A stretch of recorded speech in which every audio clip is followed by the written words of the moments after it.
Graça e paz, irmãos, estamos aqui para mais uma escola bíblica dominical e eu gostaria de trazer à memória dos irmãos aquilo que nós já falamos no último domingo.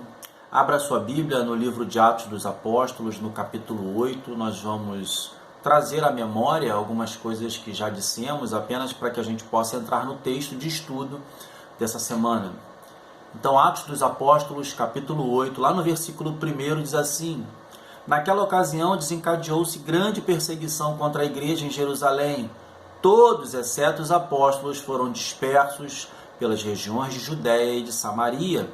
Alguns homens piedosos sepultaram Estevão e fizeram, por causa dele, grande lamentação. Saulo, por sua vez, devastava a igreja, indo de casa em casa, arrastava homens e mulheres e os lançavam na prisão. E nós então falamos um pouco sobre essa passagem na semana passada. Temos ali a morte de Estevão. Estevão, enquanto morria, ou seja, era apedrejado, ele orava, ele pedia ao Senhor que não imputasse culpa àquelas pessoas que o apedrejavam. Estevão era um homem inocente, ele estava apenas pregando a palavra de Deus, né? E homens poderosos, então, se usaram de artifícios, de mentiras, pagaram pessoas para darem falso testemunho contra Estevão, sabendo as consequências do testemunho dessas pessoas, não é? Estevão foi acusado de blasfemar contra Deus e contra Moisés. Não é? Moisés, o homem que recebeu de Deus a lei, não é? O homem que foi separado por Deus para ser o libertador do povo de Israel, né? Da escravidão do Egito. E a própria lei em Levíticos dizia que o homem que blasfemasse contra Deus tinha que ser apedrejado e morto. E o propósito, então, com essa mentira, era fazer com que Estevão morresse, ou seja, calar Estevão, fazer com que a verdade não fosse proclamada. E nós falamos sobre isso.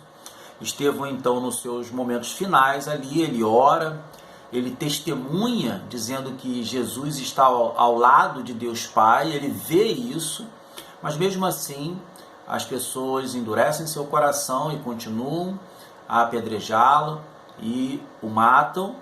E antes de morrer, então, ele pede que Deus não impute pecados, ou seja, perdoe os pecados ou aquilo que aqueles homens estavam fazendo com ele. Mas com a morte de Estevão é desencadeada uma grande perseguição, e nós falamos também que Saulo era um jovem, ele estava ali, ele assistiu o apedrejamento de Estevão, não fez nada, e depois do apedrejamento de Estevão, então agora a igreja vai ser perseguida.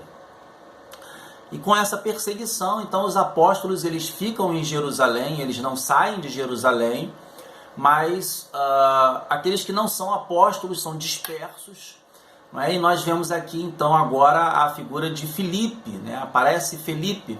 Veja, é preciso compreender que existem vários Felipes, não é? Na história da igreja, e esse Filipe que é disperso e que sai para evangelizar não é o Filipe apóstolo, mas o Filipe que foi separado para o ministério de diaconato, um dos 7.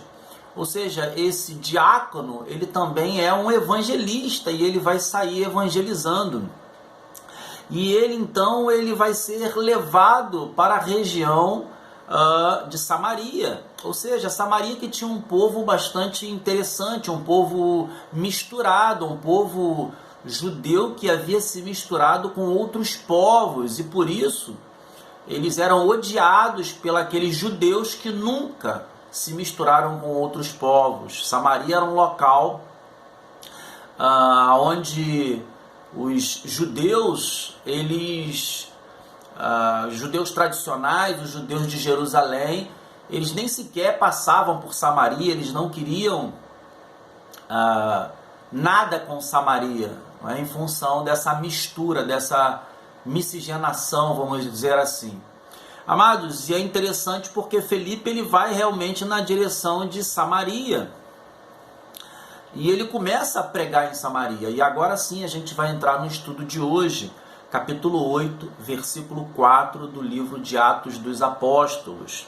Diz assim a palavra do Senhor, então: os que haviam sido dispersos pregavam a palavra por onde quer que fossem, indo Felipe para uma cidade de Samaria, ali lhes anunciava o Cristo.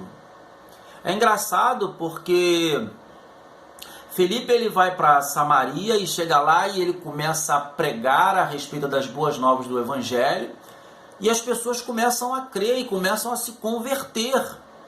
Também é preciso compreender que o que motivou Felipe, não é, a sair de Jerusalém para pregar fora foi a perseguição, e muitas vezes a perseguição ela não é um acidente de percurso, ela é uma agenda de Deus. Deus usa a perseguição para que seu povo se espalhe. É preciso que a gente também traga à memória o que está lá em Atos dos Apóstolos, capítulo 1, versículo 8. Vamos lá em Atos dos Apóstolos, capítulo 1, versículo 8. Diz assim a palavra do Senhor: mas receberão poder quando o Espírito Santo descer sobre vocês, e serão minhas testemunhas em Jerusalém, em toda a Judéia e Samaria, e até os confins da terra. Já era propósito de Deus que o povo pregasse não só em Jerusalém, mas na Judéia, em Samaria e até os confins da terra. Felipe então está chegando em Samaria, está pregando a palavra de Deus em função de uma perseguição, e as pessoas vão começar a crer. Veja, Felipe não prega só aos ouvidos das pessoas, mas também aos olhos, porque a pregação de Felipe, a palavra pregada por Felipe, ela é acompanhada de sinais, de prodígios, de maravilhas. Ou seja, as pessoas não só ouviam a palavra, mas também viam os sinais. E é muito interessante, eu já falei sobre isso, que a gente pudesse pensar, né, que nos dias de hoje ouvimos pregações bem elaboradas, não é? Seguindo normas, regras de esboços bem preparados, mas não vemos muitos sinais, não vemos muitas conversões. E eu falei isso no vídeo passado, que realmente hoje as palavras elas são rebuscadas, são palavras bem apropriadas, ou seja, esboços bem preparados, mas precisamos pensar o que tem acontecido com a igreja, porque não vemos conversões, não vemos muitas maravilhas, não vemos curas.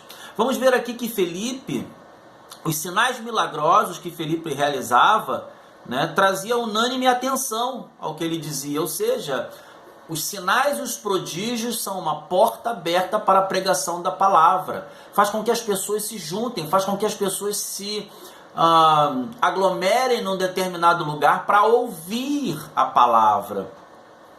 Veja, no versículo 7 do capítulo 8, diz assim: os espíritos imundos saíam de muitos, dando gritos, e muitos paralíticos e mancos foram curados. Assim houve grande alegria naquela cidade. Não era só a palavra, mas a palavra era acompanhada de sinais e prodígios, de curas, de libertações, coisas que realmente não vemos muito hoje.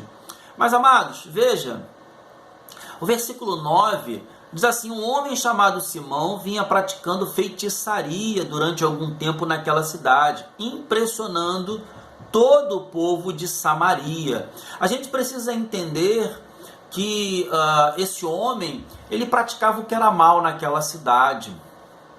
Era um homem que praticava feitiçaria, e as pessoas viam aquilo que ele fazia, não é? E ele tinha grande audiência nessa cidade. Mas a verdade está chegando nessa cidade. Então nós vamos ter aqui a verdade e teremos também a prática errada, a prática do mal, a prática maligna, os ensinamentos errados, né? O ocultismo praticado por esse homem, que aqui na versão NVI é chamado de feitiçaria. Mas O que vai acontecer então desse confronto, não é? Com essas pessoas que ouviam e achavam que esse homem tinha grande poder. Veja o que diz o versículo 10. E todo o povo, do mais simples ao mais rico, dava-lhe atenção e exclamava: este homem é o poder divino, conhecido como grande poder.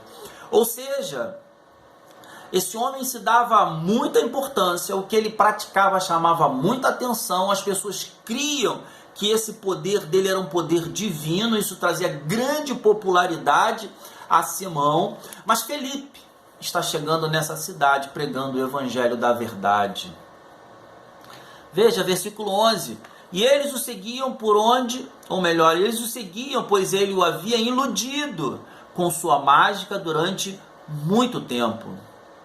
É muito interessante, amados, porque é usado nesse texto a palavra iludido, ou seja, tudo aquilo que esse homem pregava, anunciava, não era uma verdade, mas uma mentira. Esse homem servia ao mentiroso, ele servia a Satanás. Esse homem, ele se valia de práticas para enganar o povo, para que o povo ficasse aprisionado dentro dessa mentira. E Felipe então vai chegar a essa cidade pregando a verdade do evangelho. E aqui se faz necessário, e não há necessidade de você abrir sua Bíblia, citar o evangelho de João, capítulo 8, versículo 32, que diz: conhecereis a verdade vos libertará. Nós vamos ver as pessoas sendo libertas da mentira, as pessoas sendo libertas desse homem, daquilo que ele ensinava, de suas práticas, que só traziam benefício para ele, porque ele se tornava um homem importante, ele se utilizava de feitiçaria, ele gostava da popularidade. Mas veja, versículo 12, no entanto, quando Felipe lhes pregou as boas novas do reino de Deus e do nome de Jesus Cristo, creram nele e foram batizados tantos homens como mulheres. Ou seja, as pessoas que assistiam esse mago, que assistiam Simão, eles agora estão ouvindo o evangelho, estão ouvindo aquilo que Felipe está pregando, as boas novas do reino, e eles creram e foram batizados em nome de Jesus. E agora então eles estão se libertando da mentira que esse homem pregava, ou das mentiras que esse homem pregava. É muito interessante também a gente pensar aqui na parábola do joio e do trigo, porque é o mesmo ambiente, e você vai ter agora o trigo, ou seja, aquele homem e aquela mulher que se converteu ao evangelho, né, a Cristo, e você vai ter o joio, você vai ter aqueles que não se convertem, aqueles que continuam na prática errada. Veja o que diz a palavra do Senhor no versículo 13. O próprio Simão também creu e foi batizado, e seguia Filipe por toda parte, observando, maravilhado, os grandes sinais e milagres que eram realizados. E aqui a gente tem que tomar muito cuidado, porque nem todo mundo que diz eu creio se converte. Porque nem todo mundo que se batiza nas águas é um homem que se converteu, que teve um encontro com Jesus. Muitas coisas ou motivações erradas levam as pessoas a dizerem eu creio e até pedirem para ser batizada nas águas. Mas isso não quer dizer que essa pessoa recebeu de Deus o Espírito Santo de Deus. Isso não quer dizer que essa pessoa se converteu de fato e de verdade. Veja, precisamos lembrar que esse homem, ele manipulava essa cidade, ele tinha a atenção da cidade para ele era tido como um homem de grande poder. E agora ele está vendo todo o público que o assistia se converter, crendo na verdade. Ele está perdendo o poder, ele está perdendo o domínio que ele tinha sobre essas pessoas, porque a verdade foi pregada e a mentira ela foi trazida às claras. As pessoas começaram a compreender que o verdadeiro poder não estava nesse homem, mas em quem Felipe pregava, em Jesus Cristo. E elas estavam se convertendo. E o texto diz então aqui no versículo 13 que o próprio Simão também creu e foi batizado, e seguia Felipe por toda parte, observando maravilhado os grandes sinais e milagres que eram realizados. Mas continuemos. Os apóstolos em Jerusalém, ouvindo que Samaria havia aceitado a palavra de Deus, enviaram para lá Pedro e João. E aqui nos chama muito a atenção também, porque nós vemos aqui que os apóstolos que foram enviados para Samaria, vejam, uma cidade de Samaria, onde tinha um povo misturado, aonde os judeus que nunca se misturaram, eles não queriam nem pôr os pés, eles não queriam nem falar com as pessoas de lá, né? E você vê que Pedro e João, eles são enviados para essa cidade de Samaria, e aqui eu quero fazer um parêntese, mais uma vez. Veja, abra sua Bíblia em Lucas, capítulo 9, versículo 54. Lucas, capítulo 9, versículo 54. Veja o que diz em Lucas, capítulo 9, versículo 54. É muito interessante que João vá atender exatamente a esse povo de Samaria. João, capítulo 9, versículo 54, diz assim: ao verem isso, os discípulos Tiago e João perguntaram: Senhor, queres que façamos cair fogo do céu para destruí-los? Veja, Tiago e João, eles estavam falando a respeito de um povo samaritano. Ou seja, João em algum momento desejou destruir um povo samaritano, uma região samaritana.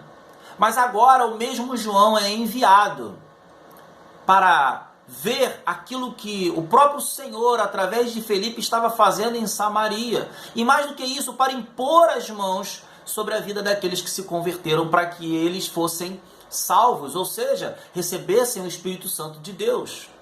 A verdadeira transformação, amados, na vida do crente é essa. Antes, a gente tem um pensamento.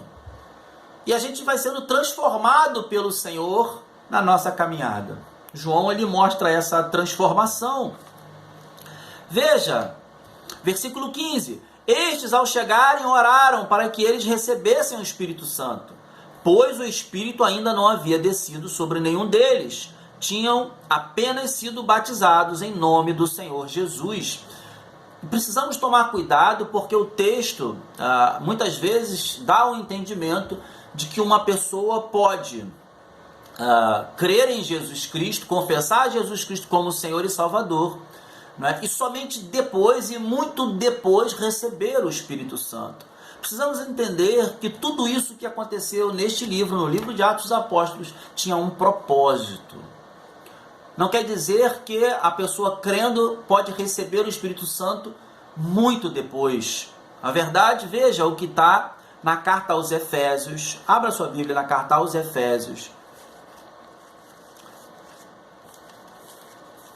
Carta aos Efésios. E eu quero compartilhar com você o que está lá no capítulo 1, versículo 13. Diz assim a palavra do Senhor: quando vocês ouviram e creram na palavra da verdade, o evangelho que os salvou, vocês foram selados em Cristo com o Espírito Santo da promessa. Versículo 14. Que é a garantia da nossa herança até a redenção daqueles que pertencem a Deus, para louvor da sua glória. Então, quando alguém ouve e crê na palavra da verdade, então ele é selado em Cristo com o Espírito Santo da promessa. Então é no momento em que você ouve e crê. Mas então por que aconteceu diferente nesse momento aqui? É preciso entender que se fazia necessário mostrar esses sinais, essas diferenças nesse momento. Esse livro é considerado um livro histórico, Atos dos Apóstolos. Então nós precisamos entender que havia um propósito de Deus para que fosse assim. Nos dias de hoje, quando nós ouvimos a palavra da verdade e cremos de verdade, confessamos Jesus Cristo como Senhor e Salvador, nós somos selados com o Espírito Santo da promessa. Continuemos, versículo 18. Vendo Simão que o Espírito era dado com a imposição das mãos, dos apóstolos, ofereceu-lhes dinheiro. Amados, e é preciso, então, agora compreender a motivação desse homem, né? Ele continuava interessado em oferir receita. Ele queria subornar os apóstolos para poder comprar o dom de Deus. Veja, não podemos entender que esse homem se converteu porque a sua atitude, a sua postura não é de uma pessoa convertida. Ele queria poder impor as mãos, como os apóstolos, para que as pessoas recebessem o Espírito Santo, mas com o propósito errado. Não para que as pessoas fossem salvas, mas para que ele tivesse poder.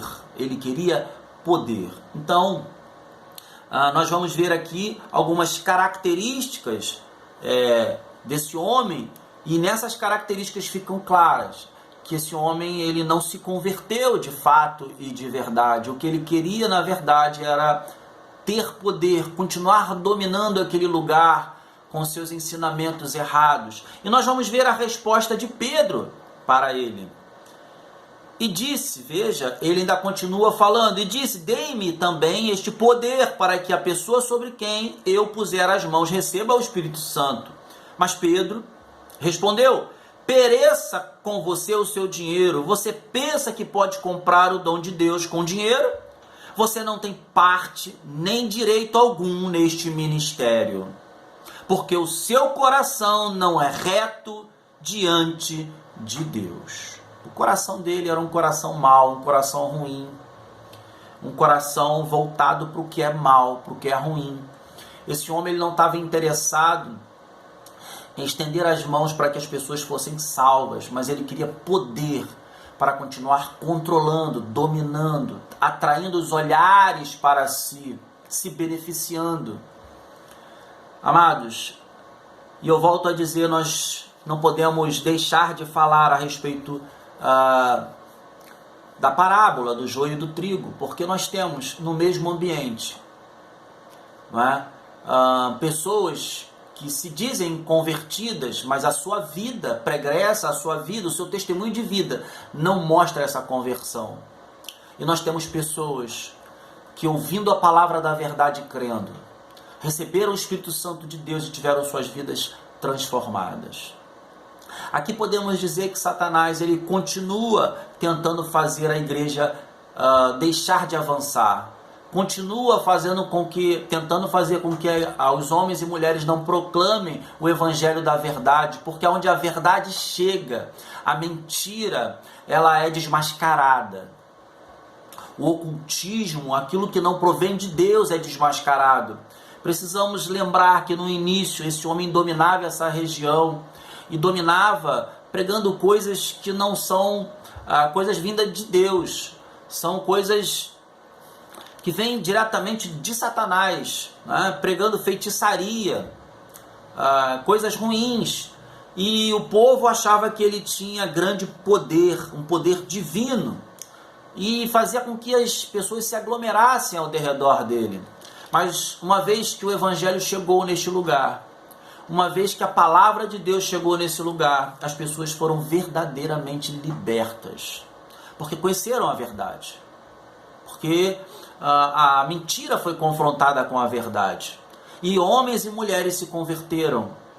E este homem que disse que creu, né, com o decorrer do tempo, com o passar do tempo, ele mostra aquilo que ele tem no coração dele. O coração dele é mau. E Pedro então diz, pereça com você o seu dinheiro. Você pensa que pode comprar o dom de Deus? Você não tem parte nem direito algum neste ministério, porque o seu coração não é reto diante de Deus. Arrependa-se. Amados, é impossível que alguém se converta sem se arrepender, sem se ver pecador, sem entender que é carente da misericórdia de Deus, que precisa sim olhar para si e entender que ele não é nada sem Deus, mas que ele é carente do amor, da presença, de viver segundo a vontade de Deus.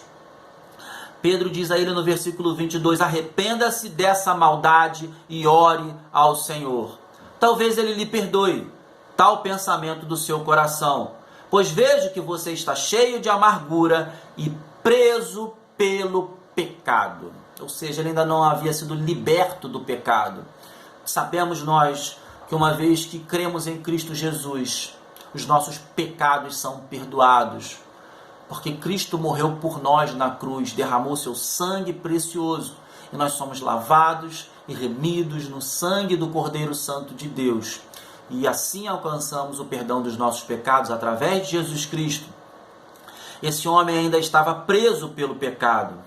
Versículo 24. Simão, porém, respondeu: orem vocês ao Senhor por mim, para que não me aconteça nada do que vocês disseram. Tendo testemunhado e proclamado a palavra do Senhor, Pedro e João voltaram a Jerusalém, pregando o evangelho em muitos povos samaritanos. Agora, Samaria é alcançada, a barreira foi rompida, e agora o evangelho, ele é transcultural, ele começa a alcançar outros povos. O evangelho está seguindo o caminho que deveria de seguir, o que está lá em Atos, capítulo 1, versículo 8, até os confins da terra. Amados, eu quero deixar uma palavra aqui para você. Aquele que não é um missionário na igreja é um campo missionário, guarde isso. Você foi chamado para ser missionário, proclamador do evangelho, anunciador das boas novas. Você foi chamado para pregar o evangelho da verdade, anunciar o evangelho da verdade, para que pessoas sejam libertas, para que pessoas sejam curadas, para que aqueles que usam de ocultismo, de práticas que não agradam a Deus, coisas que não vêm do trono da graça de Deus, sejam trazidas às claras, para que se mostre que isso provém do mentiroso, daquele que quer aprisionar e não libertar. Porque Filipe chegou nessa cidade, Filipe, um diácono, Filipe, um evangelista, chegou nessa cidade e pregou o evangelho. Vidas foram salvas. É a verdade do evangelho, amados, que faz com que a mentira seja dissipada. Não podemos abrir mão de sermos missionários do Senhor, pregadores da palavra, anunciadores da verdade, porque assim como naqueles dias nós temos hoje muitas vidas aprisionadas por Satanás, pelas mentiras que Satanás tem falado. Mas essas pessoas podem sim ser libertas. É preciso que eu e você, enquanto igreja, a gente faça aquilo que o próprio Senhor Jesus nos comissionou a fazer. Ide e pregai o evangelho. Deus te abençoe. Fique na graça e na paz de Jesus.